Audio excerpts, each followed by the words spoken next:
ওপারে যাওয়ার এটাই যদি শেষ নৌকা না হতো, তবে আমি কিছুতেই এই নৌকায় উঠতাম না। তা যা বলেছ দাদা, মনে মনে ভগবানকে ডেকেই যাচ্ছি, এ যাত্রা যেন উদ্ধার করে দেয় গো। কি নৌকায় যে সমানে জল উঠছে! ও মাঝি ভাই, মাঝি ভাই, এই নৌকায় ফুটো হয়ে গেছে গো। এ ভগবান, এ আবার কি হবে? আরে আমি বলেছিলাম মাঝি ভাই ওই অপয়াকে নৌকায় না তুলতে, কোনো কথা শুনলে না আমার। এখন এই অপয়ার জন্য মাঝ নদীতে প্রাণটা খোয়াতে হবে দেখছি। তোমরা আমাকে এমন কেন বলছো? আমি কি নৌকা ফুটো করেছি নাকি? বাবু সামাল দেন।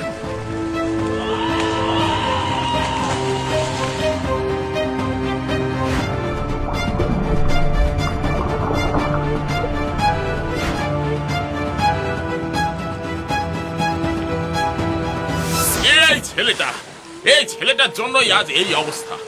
আমাদের কথা শুনলে না মাঝি, দেখো তোমার নৌকাটা তুমি হারালে। আগে বাবু, আমার নৌকার পাটাতনের একটা কাঠ প্রায় পচে গিয়েছিল, তাই হয়তো। তেমন হলে না আগেই তোমার নৌকা ডুবে যেত, বুঝলে? এখন যা হয়েছে সব এই অপয়ার জন্য। আপনারা সেই নৌকায় ওঠা থেকে ওনাকে এমন করে কেন বলছেন বাবুরা? আরে তুমি তো জানো না, এ হলো আমাদের গ্রামের অপয়া। ওর মুখ দেখলে দিন খারাপ যায়।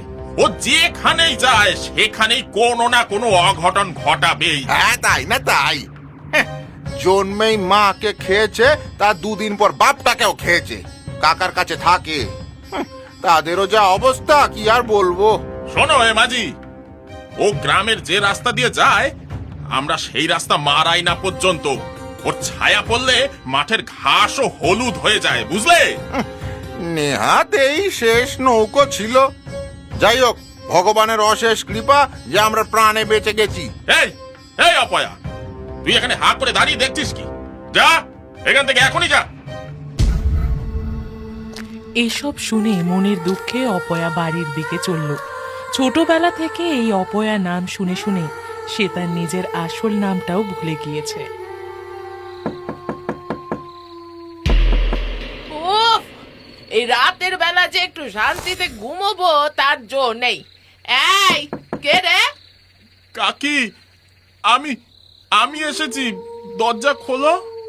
হ্যাঁ রে, তোর তো সেই হাট থেকে সন্ধ্যেবেলা ফেরার কথা, এত রাত হলো যে? আসলে আসলে কাকি, মানে কি আসলে মানে করছিস? তা হাটের থেকে যে বাজার আনতে দিয়েছিল ওগুলো কোথায় রেখেছিস? বাজার তো নেই।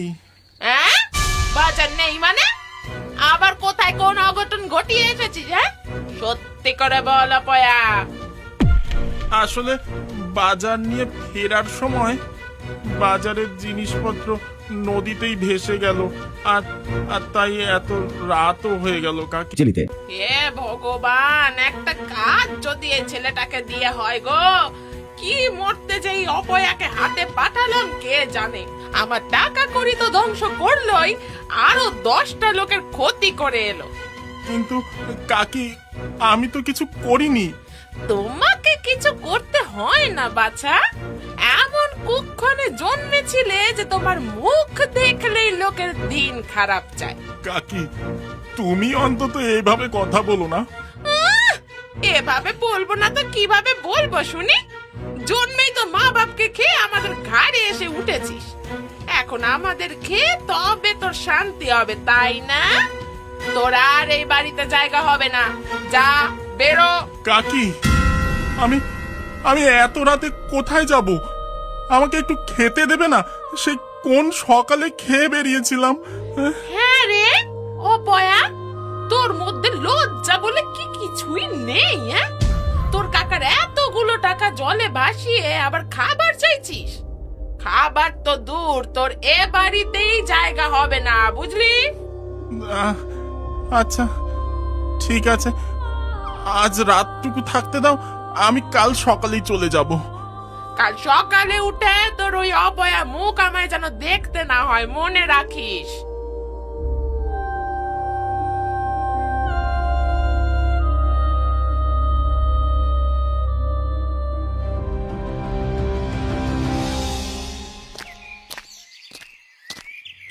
হে হে হে, গেল গেল গেল, সব গেল জমিদার মশাই। আপনার এই মামলা আর জেতা হলো না। মানে কিসব ভুলভাল বকছো তুমি নায়েব? সাত সকালে মাথাটা খারাপ হলো নাকি তোমার? সামনে তাকিয়ে দেখুন কে আসছে। কেউ? জমিদার মশাই, ও হলো এই গ্রামের অপয়া। ওর মুখ দেখলে দিন খারাপ যায়। তোমাকে তো এতদিন আমি শিক্ষিত মনে করতাম না। আর তুমি কিনা এইসব পয়া অপয়া আজে বাজে কুসংস্কারে বিশ্বাস করো?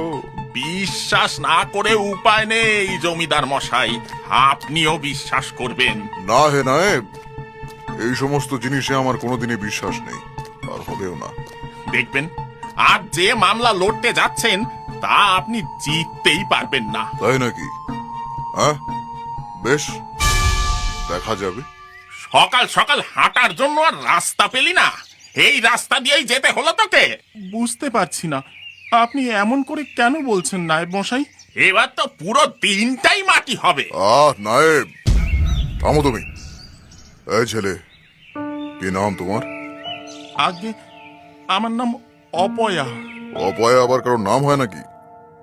আগে জমিদার মশাই, সবাই তো সেই ছোট থেকে এই নামেই ডাকে আমায়। বাপ মা একটা নাম দিয়েছিল বটে, সেসব কিছু আর মনে নেই। ছি ছি ছি ছি ছি ছি, এই গ্রামের মানুষের মানবিকতা বোধ এই পর্যায়ে নেমে গেছে ভাবতেই আমার লজ্জা বোধ হচ্ছে। তা এই নামে তোমাকে সবাই ডাকে কেন?